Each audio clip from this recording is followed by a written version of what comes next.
오늘 말씀은 로마서 2장입니다. 로마서 2장 1절에서부터 16절 말씀까지 교독하시겠습니다. 마지막 절은 합독하십니다.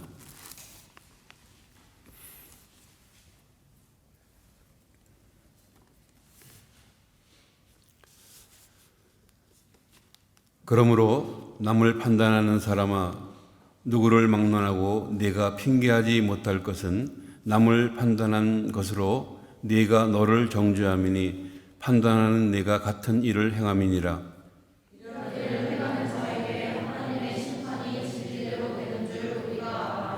이런 일을 행하는 자를 판단하고도 같은 일을 행하는 사람아, 네가 하나님의 심판을 피할 줄로 생각하느냐?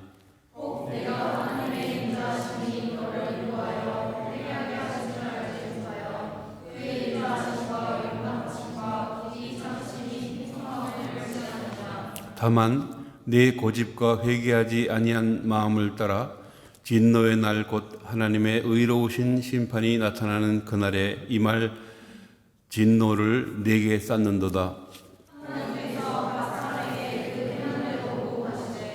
참고 선을 행하여 영광과 존귀와 썩지 아니함을 구하는 자에게는 영생으로 하시고,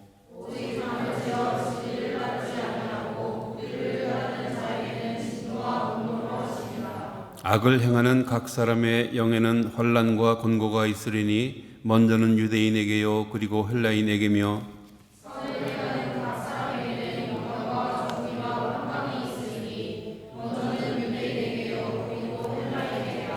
이는 하나님께서 외모로 사람을 취하지 아니하심이라.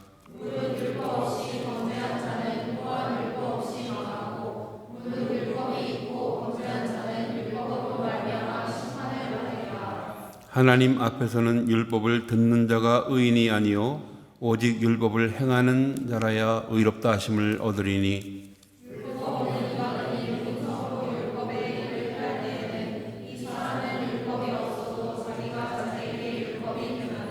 이런 이들은 그 양심이 증거가 되어 그 생각들이 서로 혹은 고발하며 혹은 변명하여 그 마음에 새긴 율법의 행위를 나타내느니라. 곧 나의 복음에 이른 바와 같이 하나님이 예수 그리스도로 말미암아 사람들의 은밀한 것을 심판하시는 그날이라. 아멘. 오늘 제목이 좀 무겁습니다. 한번 따라해 보실까요? 진노의 날. 진노의 날. 여기 본문에도 나오죠. 진노의 날이라는 말씀이 나오는데, 그 진노의 날은 다른 성경에는 여러 가지로 다르게 기록되어 있습니다. 현대인의 성경 같은 경우에는 하나님의 정의의 심판, 하나님의 정의의 심판 날, 혹은 하나님의 의로운 심판이 나타나는 날, 또 세번역과 공동번역 같은 데는 하나님의 공정한 심판이 나타날 진노의 날, 이런 식으로 표현을 했습니다. 다 같은 날입니다. 진노의 날. 그리고 가장 뭐라 그럴까요? 이제 우리 마음에 와 닿는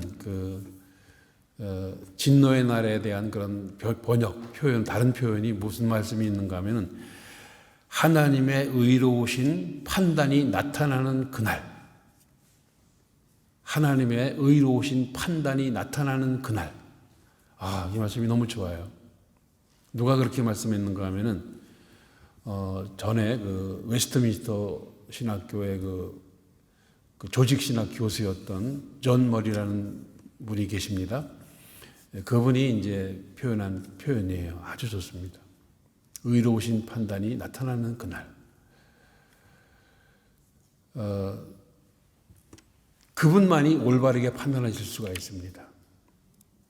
그분의 판단만이 가장 옳습니다. 우리 사람들은 올바르게 판단하지 못해요. 아무리 유명한 학자요, 무슨 신학자라도 그러지 못합니다. 지금 이 말씀은, 오늘 이 말씀, 로마서의 말씀은 로마에서 이제 기독교인들을 막 박해할 때였었어요. AD 53년에서 한 58년경 되는 그 기간 동안에 많이 힘들 때 그 로마에 있는 기독교인들에게 보낸 편지가 바로 이 로마서입니다. 물론 그 저자는, 기록한 사람은 사도 바울이에요. 사도 바울은 평소에 그렇게 이 로마에 가서 그 복음을 전도하기를 원했습니다. 그 당시에는 로마가 세계의 중심이었기 때문에 더군다나 그곳에 가고 싶었고, 단순히 그 로마 구경하러 가고 싶은 것이 아니라 로마에 가서 복음을 전해야 전 세계적으로 복음이 더 잘 퍼져나갈 수가 있기 때문에 로마에 가기를 그렇게 원했었습니다. 나중에 결국 가기는 갑니다. 죄수의 몸으로 로마에 가서 결국 거기서 이제 감옥 생활을 하다가 나중에 또 잠깐 풀려났다가 다시 이제 붙들려서 순교를 당합니다만은 그런 곳이 로마입니다. 로마에는 교회가 있었는데 어떻게 해서 그 교회가 생겨났는지는 잘 모릅니다. 확실하게는 모르지만은 어쩌면 오순절 성령 강림 때 로마에 살던 유대인들 혹은 다른 이방인들 중에서 예루살렘에 왔던 그 오순절 성령 강림하시는 그 모습을 보고 크게 그 감동을 받은 사람들이 로마로 돌아가서 거기에서 그들이 세운 교회가 아니겠느냐, 그렇게 추정을 합니다. 바울이 세운 것도 아니고 베드로가 세운 것도 아닙니다. 천주교에서는 베드로가 세웠다고 얘기를 하죠. 아닙니다. 하여튼 그렇게 해서 생긴 교회가 로마 교회인데 문제가 생겼습니다. 로마에 있는 그 기독교 교회에서 유대인들과 이방인들 사이에 갈등이 생긴 거예요. 그런 갈등이 생겼기 때문에 사도 바울이 이 로마서 편지를 쓰면서 기독교 정신은 이런 것이다, 기독교란 어떤 신앙이다라는 것을 쭉 이렇게 알려주었던, 가르쳤던 그 아주 귀한 서신입니다. 이 말씀을 우리가 들어가기 전에 한 가지 기억해야 될 것은, 처음에 말씀드렸던 것처럼 진노의 날, 그 진노의 날은 개인적으로나 우리 공동체적으로나 전 세계적으로 반드시 있습니다. 마지막 최후의 심판 날입니다. 그날이. 누구에게나 그날은 있습니다. 그래서 많은 이제 사도들이라든가 선지자들도 그랬어요. 그날을 준비하라고, 그날을 대비하라고 늘 이야기를 했습니다. 오늘 여기서도 지금 그 사도 바울도 그 똑같은 말씀을 로마서를 통해서 계속 말씀을 하시는데, 베드로 사도가 참 좋은 그런 표현을 해줬어요. 그 마지막 날을 준비하는 그 그리스도인들의 모습, 거기에 대해서 베드로 후서 3장 8절에서부터 보게 되면은 기록되어 있는데, 잠깐 가서 같이 한번 보시겠습니다. 보고 지나가겠습니다. 베드로 후서 3장입니다.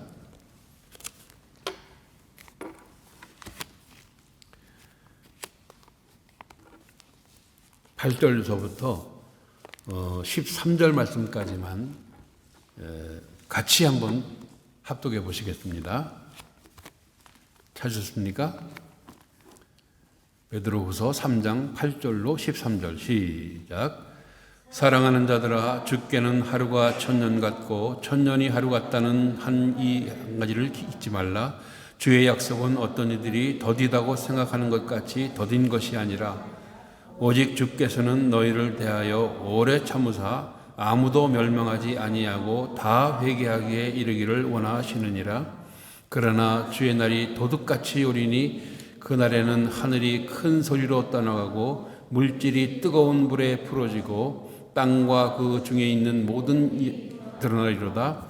이 모든 것이 풀어지리니 사람이 되어야 마땅하냐? 거룩한 행실과 경건함으로 하나님의 날이 임하기를 바라보고 간절히 사모하라. 그날에 하늘이 불에 타서 풀어지고 물질이 뜨거운 불에 녹아지려니와 우리는 그의 약속대로 의가 있는 곳인 새하늘과 새 땅을 바라보도다. 아멘. 그렇습니다. 이미 2000년 전에 사도 베드로는 이와 같은 서신을 통해서 그 당시 핍박받고 있는 그리스도인들에게 간절히 호소했습니다. 권면했습니다. 그때만 이런 말씀이 필요합니까? 아니요. 지금도 필요하다는 사실이에요. 왜? 언제 우리가 그날을 맞이해야 할지 모르기 때문에. 우리가 교회 문 열고 나가면서 바로 그날이 닥쳐올지 모릅니다. 예. 개인적으로나 전체적으로. 우리는 항상 준비할 수 있는, 대비할 수 있는 그와 같은 저와 여러분들이 해야 될 줄로 믿습니다. 여기 지금 베드로 사도의 고백대로 예수 그리스도의 약속을 믿고 온전한 의인들이 주님과 함께 우리를 기다리는 그곳에 우리는 갈 것입니다. 새하늘과 새 땅. 믿으십니까, 여러분? 네. 안 그러면요, 그렇지 아니하면요, 그냥 뭐 그런 대로 한 세상, 그냥 현실에 부딪혀서 겨우겨우 의미 없이, 목적의식도 없이 가치 없는 인생을 살 수도 있습니다. 이것은 참 중요한 일입니다. 누구에게나 그날이 오게 되면요, 최후의 심판날을 맞이할 것입니다. 예수 그리스도로 말미암아 그야말로 영생의 삶을 지금 여기서 살고 있는 우리들입니다. 우리가 그렇다면은 뭔가 세상과 구별된 그런 삶을 살아가야 되지 않겠는가, 그겁니다. 만일 우리가 그날을 맞이하면서 아무런 목적의식도 없이 사명감도 없이 살다가 그날을 맞이하게 되면요, 본인만 참 안타까울 뿐이에요. 허무할 뿐이에요.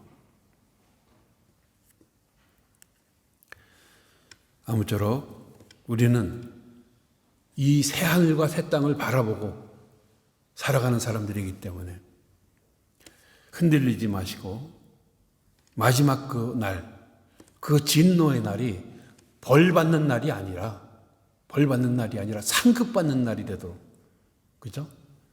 상급받는 날이 되도록 우리는 오늘 예비된 말씀을 통해서 우리의 위로와 소망이 되시기를 예수 그리스도의 이름으로 축복합니다. 서론이 좀 길었습니다만은 제일 먼저 생각할 것은 겁니다. 사람의 판단이에요. 사람의 판단. 이것은 참 어떻게 보면은 좀 불안합니다. 확실하지가 않죠. 지난 1월 마지막 주일 26일 주일에 사도행전 22장 30절로 23장 11절 말씀에 있는 내용을 가지고 공회 앞에 이제 바울이라는 제목으로 말씀을 나누었습니다. 기억나십니까? 네. 벌써 2주일이나 지났으니까 아무것도 기억이 안 나시겠죠? 그런데 그래서 제가 먹고 사는 거예요. 여러분들이 기억을 못 하시니까. 다시 말씀을 드리는 것은 그때 사도 바울이 유대인들에게 그렇게 실컷 얻어맞고 또 그 천부장 루시아에게 재판도 받지 않고 조사도 받지 않고 바로 체포되어서 쇠고랑을 차고 이제 그 천부장 영내로 끌려간 그런 일이 있었습니다.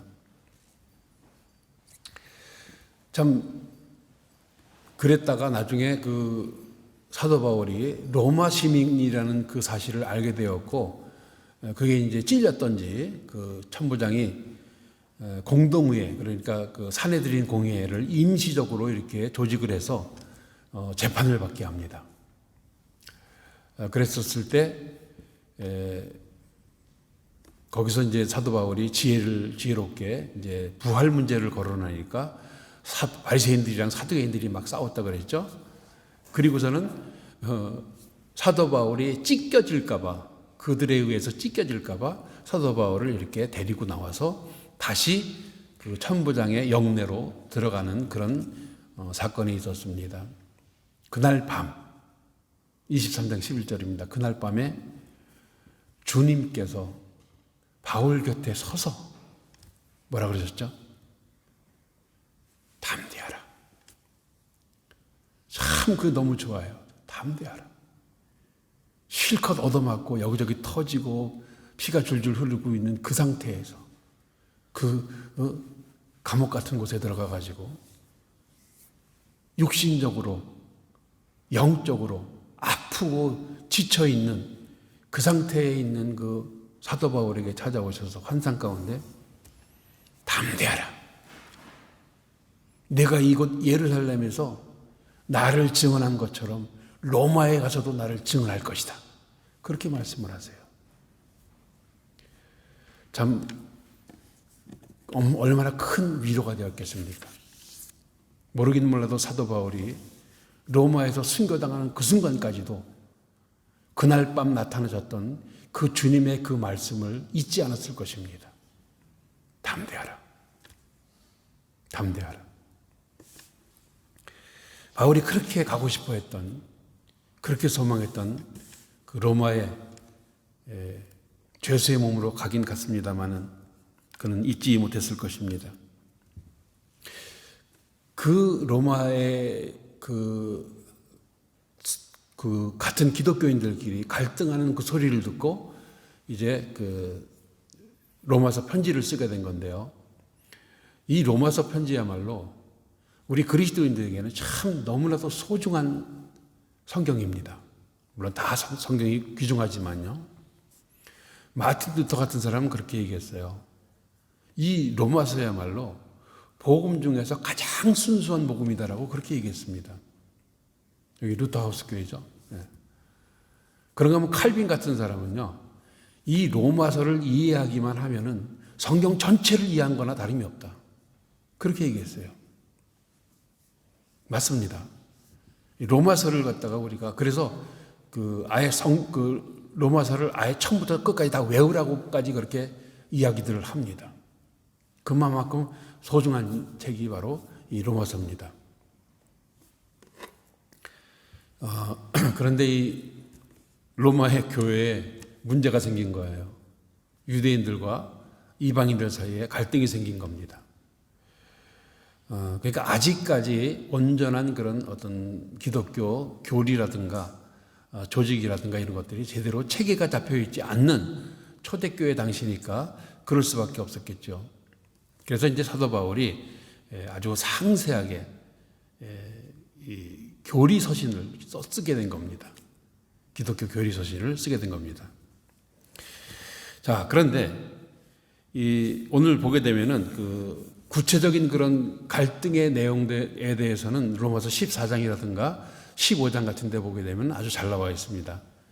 자, 그 중에서 오늘 본문도 마찬가지예요. 본문도 왜 유대인들 당신들은 예수 믿으면서 어떻게 같은 믿는 사람들을 갖다가 판단을 하냐 이거예요. 왜 판단을 하느냐. 그러면서 지금 유대인들의 잘못된 그런 신앙 생활에 대해서 사도 바울이 지금 지적을 하고 있습니다. 이건 그 당시에 유대인들뿐만이 아니었었어요. 재밌는 것은 로마 교회에는 이방인들이 더 많았어요. 많은 이방인들과 소수의 유대인들이 있었습니다. 그러나 그럼에도 불구하고 이 소수의 유대인들이 자꾸만 이방인들의 잘잘못을 판단하고 말이죠. 정죄하고 그런 일들이 생겨났던 겁니다.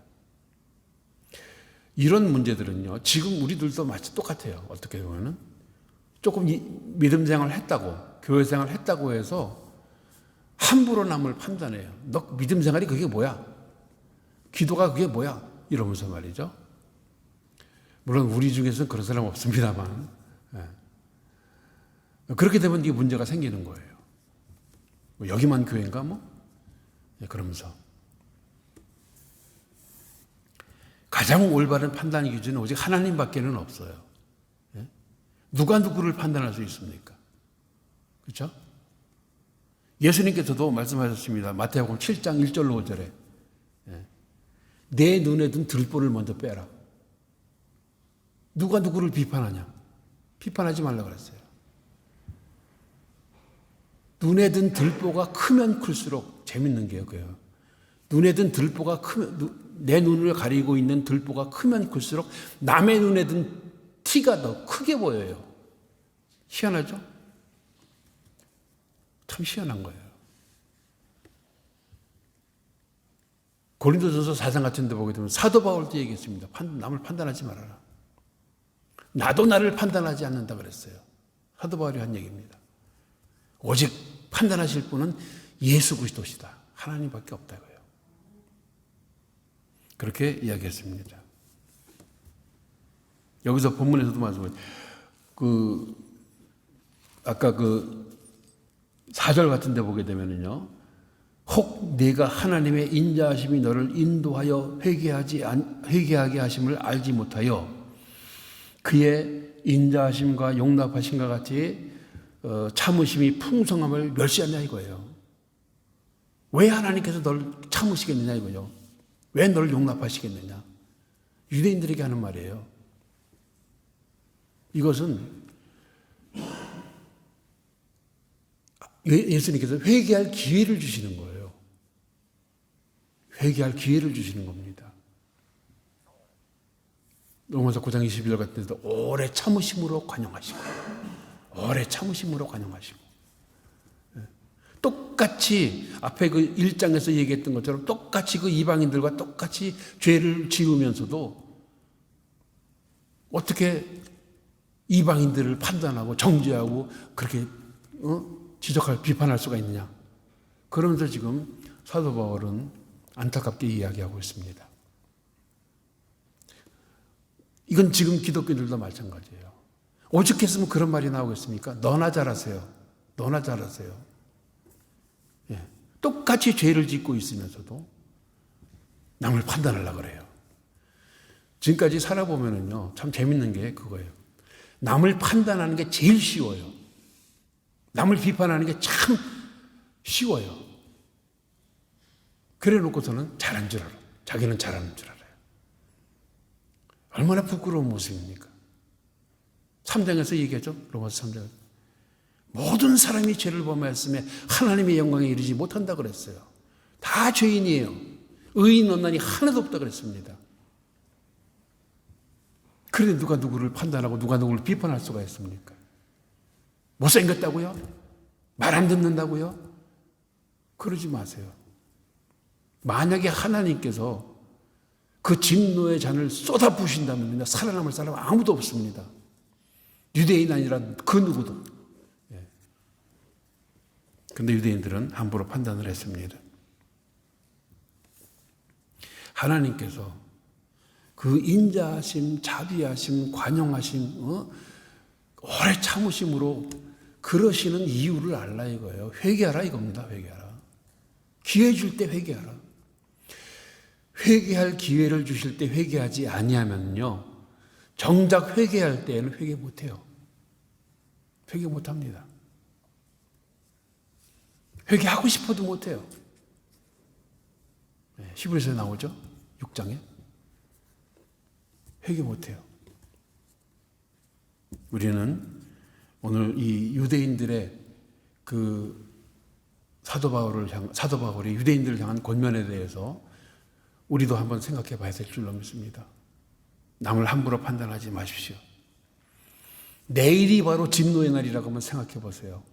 내일이. 그렇다면 우리는 섣부른 판단 하면 안 됩니다. 그런 썩어져가는 구습 온전히 깨끗이 벗어버려야 될 줄로 믿습니다. 남을 판단한다고 내가 자기가 의로워집니까? 아니잖아요. 남을 정죄한다 그래가지고 내가 더 나은 의인이 됩니까? 그거 아니잖아요. 우리는 먼저 자기 자신을 돌아봐야 됩니다. 먼저.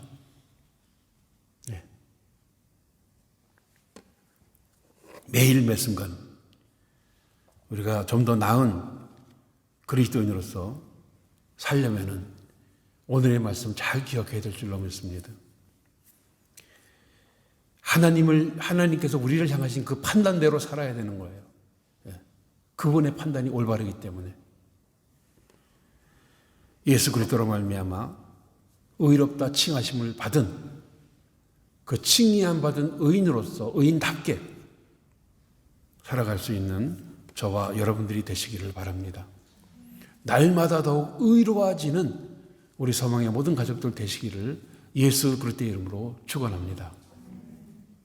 두 번째는 하나님의 공의예요.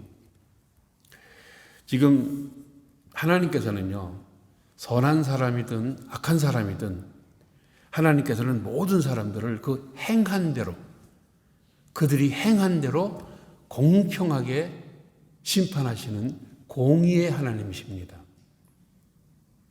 공의의 하나님 하게 되면 좀 어떤 생각이 듭니까? 조금 두려운 생각이 들지 않으세요? 행한 대로, 심은 대로 하나님은 반드시 심판하십니다. 공평하게. 물론 우리는 믿음으로 구원받은 사람들이에요. 하지만 마지막 심판날, 진노의 날에는 우리들의 믿음이 과연 올바른 믿음인가, 그렇지 않은 믿음인가가 판결될 겁니다. 무엇으로? 우리들의 믿음의 열매로, 믿음의 행위로 그것이 다 나타날 것입니다. 보세요. 16절에도 말씀하지만 은밀한 중에서 보시는 하나님, 은밀한 그 모든 것이 다 드러나요. 다 드러나요. 참 두려운 일입니다.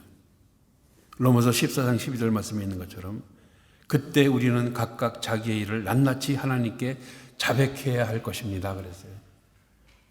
그날에, 진노의 날에. 예수님께서도 마태복음 7장 21절 말씀에 나더러 주여 주여 하는 자마다 다 천국에 들어갈 것이 아니요 다만 하늘에 계신 내 아버지의 뜻대로 행하는 자라야 들어간다 그랬습니다. 우리가 이러한 말씀들을 기억하고 요한복음 5장 29절에 말씀하죠. 선한 일을 행한 자는 생명의 부활로, 악한 일을 행한 자는 심판의 부활로 나오리라. 이렇게 공의로우신 하나님께서 각 사람에게 그 행한 대로 보응하신다는 사실을 꼭 잊지 말아야 될 줄로 믿습니다. 오늘 본문에도 보세요. 7절과 10절 말씀을 한번 보십시오. 7절과 10절 말씀을 보게 되면 참고 인내하면서 선을 행한 사람, 착한 사람이죠. 우리 소망교회 같은 사람들, 소망교회 교인들 같은 사람들, 그런 사람들에게는 영광과 존귀와 썩지 아니할 영생의 평강을 주신대요. 믿으십니까, 여러분? 예, 이게 우리 거예요. 예? 놓치지 마십시오. 그러나 8절 9절을 보세요. 끼리끼리 당짓기나 좋아하고 진리를 따르지 아니하고 불의를 따르는 악을 행하는 사람들 어떻게 되겠어요? 그들에게는 진노와 분노와 환난과 권고가 임한다 그랬습니다.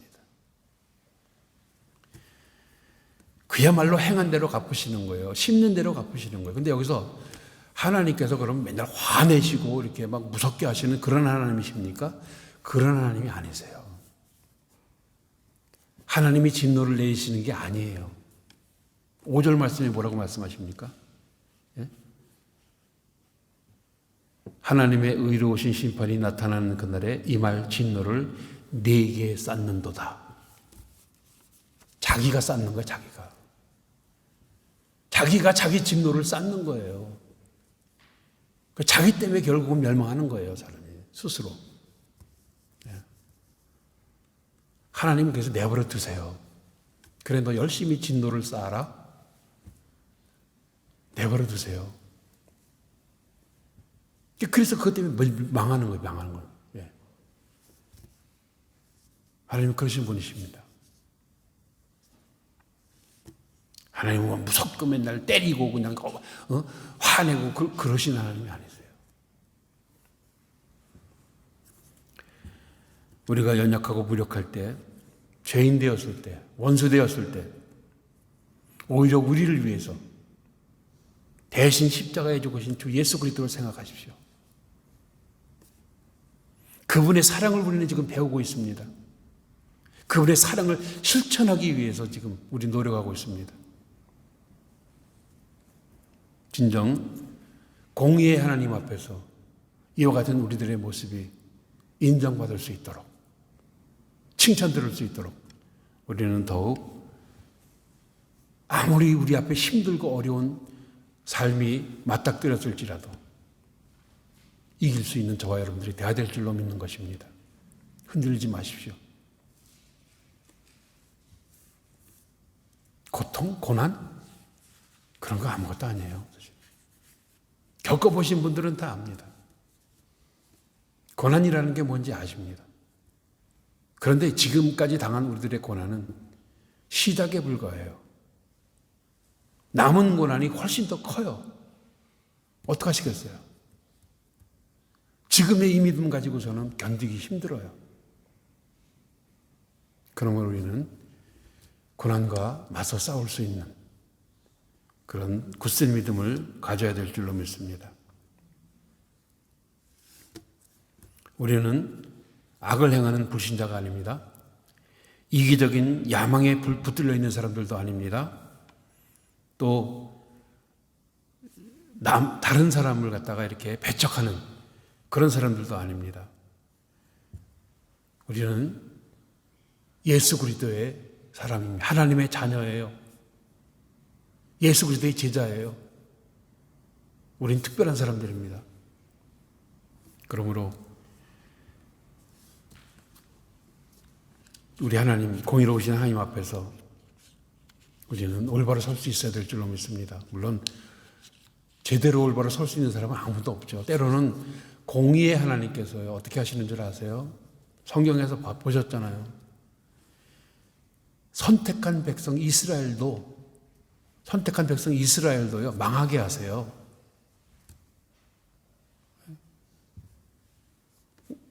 온 세상의 제사장 나라로 택하신 그 나라도 망하게 하셨어요. 근데 공의의 하나님을 생각하면 우리가 그럴 수가 있어요. 야, 하나님 참 무서운 하나님이시다. 근데 그렇게 생각하면 또 우리가 잘못 생각할 수 있는 거예요. 그럼 하나님은 인격적인 하나님이시라고 그러시더니 감정도 없나? 그렇게 생각할 수가 있어요. 하나님이 감정이 없으실까요? 예수님께서 십자가에 달려 죽으시면서 엘리 엘리 라마 사박다니, 나의 하나님 나의 어찌하여 나를 버리셨나이까, 그렇게 애타게 부르짖으실 때 우리 하나님 어떻게 하셨어요? 아무 말이 없었어요. 아무 말이 없었어요. 저 그때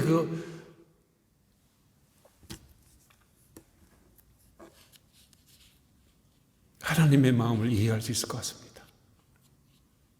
얼마나 마음이 아프셨을까요? 독생자 아들 예수 그리스도가 죽어가는 그 모습을 보시면서 말이 없으셨어요.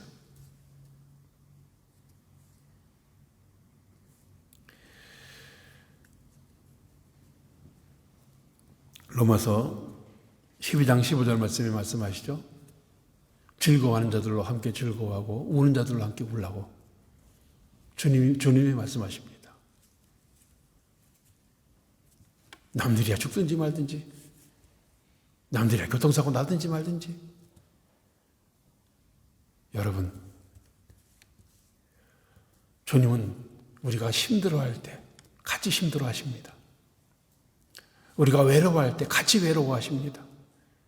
아파하실 때 같이 아파하시는 분이 우리 하나님이세요. 우리 아버지세요. 이 사실을 잊지 마시기 바랍니다. 여러분 아프지 마세요. 건강하십시오. 가장 공의로우신 하나님, 바로 우리를 지극히 사랑하시는 하나님 아버지시라는 사실을 우리는 잊지 말아야 될 줄로 믿습니다. 하나님의 공의는요, 다른 거 아니에요. 사랑이에요. 하나님의 사랑의 또 다른 표현일 뿐입니다. 하나님의 공의가 없어 보세요. 세상은 온통 악으로 가득 차고 말 것입니다. 하나님은 독생자 예수 그리스도를 십자가에 내어 주시기까지 그 공의를 실천하셨습니다. 하나님의 공의는 곧 하나님의 사랑임을 믿고 범사에 감사하며 찬양할 수 있는 저와 여러분들 되시기를 예수 그리스도 이름으로 축원합니다. 마지막으로 심판의 표준이에요. 표준이 있습니다. 유대인들은 지금 하나님의 선택받은 민족이라고 했습니다. 더군다나 율법을 받은 나라입니다. 더군다나 온 세상 제사장 나라라고 했습니다. 그들은 유별나게 우월감에 젖어 있었습니다. 큰 자부심을 가지고 함부로 이방인들을 막 짐승 취급하면서 이렇게 판단을 해버렸습니다. 정죄합니다. 늘 교만했습니다. 그러면서도 본인들도 아까도 말씀드렸듯이 똑같이 죄를 지으면서도 자기네들은 구원받는 줄 알았어요. 구원과는 아무 상관이 없는 줄 알았어요. 나는 교회 생활 열심히 잘 하는데 그런 식이죠. 그러니까 정말 회칠한 무덤 같은 그들이었습니다. 예수님께서도 오죽하면은 마태복음 23장 33절 같은데 뭐라 그러신 줄 아세요? 뱀들아의 독사의 새끼들아 그랬어요. 지옥의 행벌을 너희가 면할 줄 아느냐?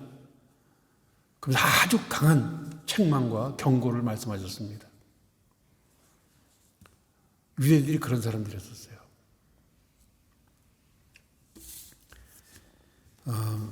오늘도 12절 이하에 보게 되면은 지금 심판의 표준에 대해서 말씀을 하시는데 심판의 표준은 다른 거 없어요. 하나님의 율법이에요. 예수 그리스도의 복음이에요. 그게 표준입니다. 우리들의 어떤 학문적인 지식이라든가 경험 그거 아니에요. 하나님의 말씀입니다. 말씀이 표준입니다. 유대인이든 이방인이든 신자이든 불신자이든 범죄하게 되면 심판받는다. 그거예요. 범죄하면 심판받는다. 오히려 누가복음 12장 47절 48절 말씀에 있는 것처럼요. 주인의 뜻을 알지 못하고 맞을 일을 행한 사람은 적게 맞지만 주인의 뜻을 알고도 맞을 일을 행한 사람은 많이 맞는다 그랬어요. 그래서 많이 맡은 자에게는 많이 요구하신다 그랬습니다. 유대인들이 더 잘 율법을 지켜야 되고 더 잘 복음을 따라야 됐는데 그러지 않고 오히려 자기네들이 받은 그거 가지고 잘났다는 듯이 남들 정죄나 하고 판단이나 했던 거예요. 그러니까 심판받을 수밖에 없었던 거죠. 율법을 받은 유대인들은 그들에게 맡기신 그 율법 때문에 그들은 심판을 받습니다. 지키지 않으니까. 율법이 없는 이방인들은 율법은 없지만 율법은 이제 기록된 율법은 없지만 그들의 양심에 기록된 율법의 행위라는 게 있어요. 그것을 지키지 않기 때문에 또한 심판을 받는 거예요. 우리도 그러지 않습니까? 우리들의 신앙 양심에 이건 아닌데 아닌 줄 알면서도 행해요. 그러니까 몰라서 못하는 게 아니라니까요. 신자이든 불신자이든 알면서도 안 하는 거예요. 알면서도. 그래서 심판을 받는 겁니다.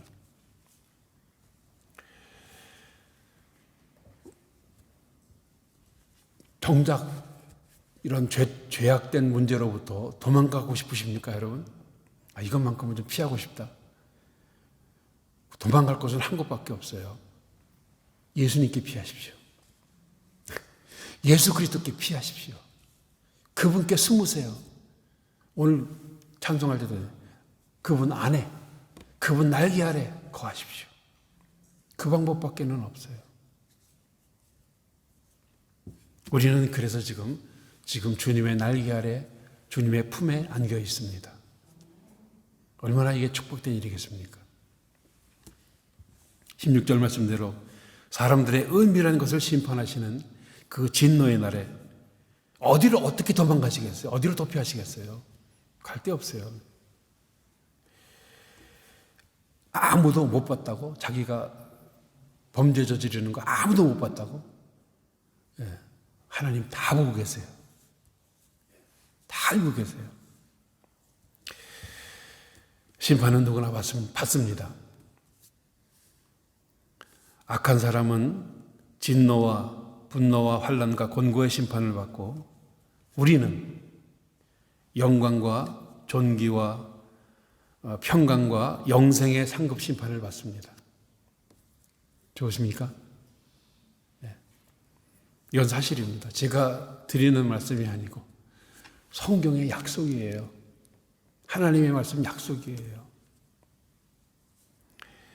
그리고 그분이 언약하셨기 때문에 하나님의 약속은 변함이 없으세요. 예수 그리스도로 말미암아 변함이 없으십니다. 자, 그럼 됐다 이제. 우리는 다 보장받았으니까 내 마음대로 되겠습니까? 그럼? 아닌 거 아시죠? 많이 맡은 자에게는 더 많이 요구하신다 그랬어요. 더 잘 지켜야 되는 거예요. 바리새인들과 서기관들의 의의보다 더 낫지 않냐면 천국에 들어갈 자가 아무도 없다 그랬어요. 예수님께서 하신 말씀입니다. 오늘 말씀대로 누구도 판단하지 마십시오. 자기 눈에 들보를 매일 생명의 말씀, 그 샘물로 계속 씻어내는 저와 여러분들이 되셔야 될 줄로 믿습니다.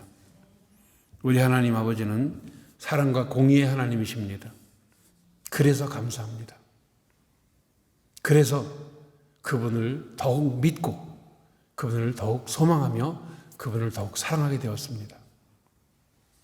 그리고 무엇보다도 항상 공평하신 가운데 부족하고 모자란 우리들이지만 말씀으로 가르쳐 주시고 선한 길로 인도하시는 성령님께서 우리와 늘 함께 하십니다.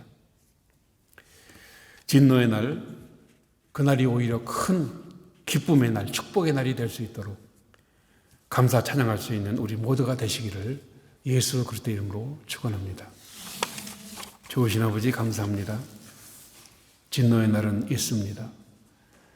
분명히 있다는 사실을 기억하고 항상 깨어있는, 근신하는, 그리고 기도하는 저희들이 되게 하여 주시옵소서. 성령님 도와주실 줄 믿사옵고 살아계신 예수 그리스도 이름으로 기도드립니다. 아멘.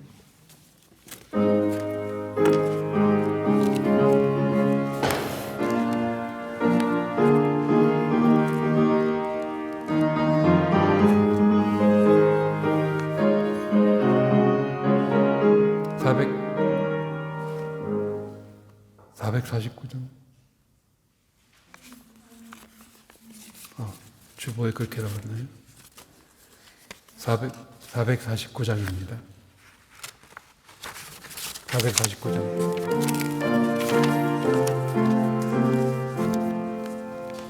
예수 따라가며 복음 순종하면 우리 행할 길 환하겠네. 주를 의지하며 순종하는 자를 주가 늘 함께 하시리라. 의지하고 순종하는 길은 예수 안에 즐겁고 복된 길이로다.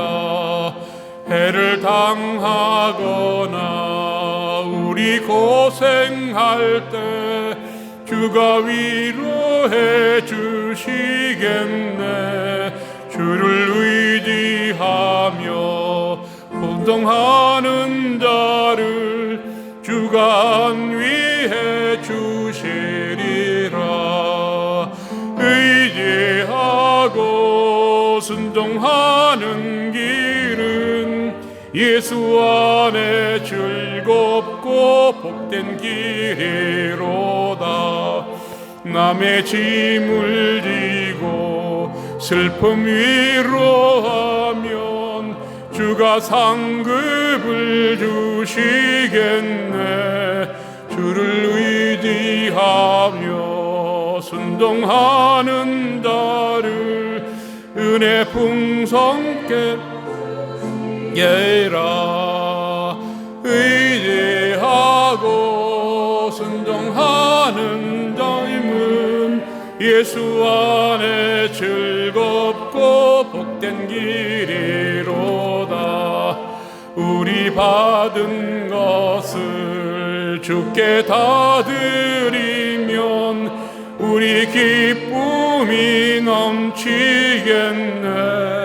주를 의지하며 순종하는 길을 은혜 풍성케 하시리라. 의지하고 순종하는 길은 예수 안에 즐겁고 복된 길이로다. 주를 힘입어서 말씀 잘 배우고 주를 모시고 살아가 항상 순종하면 주가 사랑해 주시리라. 의지하고 순종하는 길은 예수 안에 즐겁고 복된 길이로다.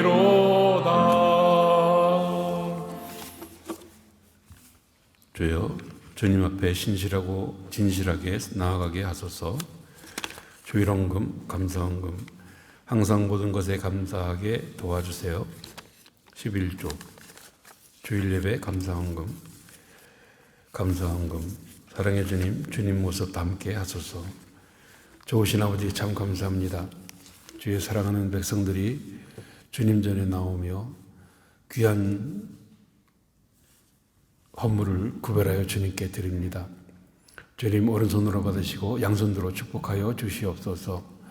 마음의 소원도 담아드렸습니다. 주님 기억하시고 일일이 응답하여 주실 줄 믿사옵고 감사드립니다. 또한 우리 소망의 모든 가족들 어느 곳에 있든지 무엇을 하든지 영육간의 건강한 가운데 하나님의 나라와 의를 위해서 더욱 충성을 다할 수 있는 신실한 진실한 일꾼들이 다 되게 하여 주시옵소서. 세상은 가면 갈수록 험악해져 가고 있지만 그러한 중에서도 오히려 온전한 세상의 빛과 소금의 역할을 감당할 수 있는 우리 모두로서 부족함이 없게 하여 주시옵소서. 오늘도 오늘만큼 우리를 사랑하시며 더욱 도우시는 주님의 은혜를 진심으로 감사드립니다. 모든 영광 주님께 올려드립니다. 지금은 우리 구주 예수 그리스도의 은혜와 하나님 아버지의 극진하신 사랑과 보혜사 성령님의 감동, 감화, 인도, 교통, 내주하심이 주님 사랑하시는 서망의 모든 가족들 위에, 흩어져 있는 식구들 위에, 출타 중인 성도 위에 이제로부터 영원히 함께 있을지어다.